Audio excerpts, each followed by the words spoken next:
Comment peut-on un seul instant penser que jour après jour, des milliers de jeunes hommes en bonne santé débarquent ici d'un autre continent parce qu'ils subiraient la guerre?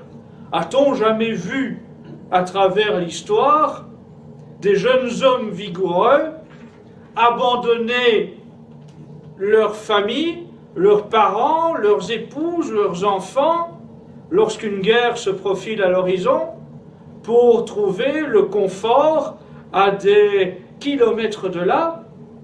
Ça s'appelle de la désertion, ça s'appelle de l'abandon, ça s'appelle de la lâcheté, mais ça ne mérite en aucune façon notre pitié, notre émotion, et encore moins notre aide. Lorsque la France, la Belgique, l'Europe de l'Ouest ont été confrontés aux Premières et Secondes Guerres mondiales, on a vu des exodes de population, bien sûr. On a vu que les hommes assumaient leurs devoirs, que les hommes combattaient, les jeunes hommes qui étaient en âge de combattre assuraient leurs responsabilités. Il y avait des levées et jusqu'à un âge assez avancé, et à partir d'un âge très jeune, eh bien, les hommes défendaient leur pays. Et les femmes, les vieillards, les enfants étaient, eux, amenés, s'il le fallait, à évacuer des villes en guerre et à pratiquer un exode. Non. La situation qui est celle que nous connaissons aujourd'hui, nous l'avons dit, c'est une supercherie. Ils ne fuient pas la guerre, ils cherchent ici un Eldorado, ils cherchent ici à bénéficier d'aide pour vivre dans le matérialisme européen qu'on leur a vanté chez eux. C'est la télévision à l'heure de l'internationalisation qui fait miroiter sur tous les continents l'idée que venir en Europe, c'est jouer à la roue de la fortune tous les jours.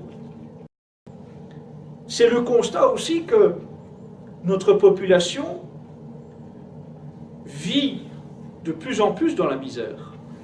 Qu'il y a, et il ne faut faire aucun effort pour s'en apercevoir, de plus en plus de gens qui dorment à la rue, de gens qui ont travaillé toute leur vie et qui, à l'heure de la retraite, vivent dans la misère, de gens qui vivent dans des taudis, et on s'aperçoit que les associations qui bénéficient de subventions pour faire un travail d'assistance sociale, désormais, vouent leur budget non plus à l'aide aux pauvres de chez nous, mais à l'aide aux immigrés. Et il faut vraiment ouvrir les yeux de ceux qui n'ont pas encore compris et être en rupture totale avec le discours officiel relayé par les médias du système qui sont là pour totalement anesthésier la population, pour l'empêcher de prendre les mesures concrètes qui font défaut aux autorités aujourd'hui en France. Mais il faut aussi de plus en plus être en rupture avec les médias du système.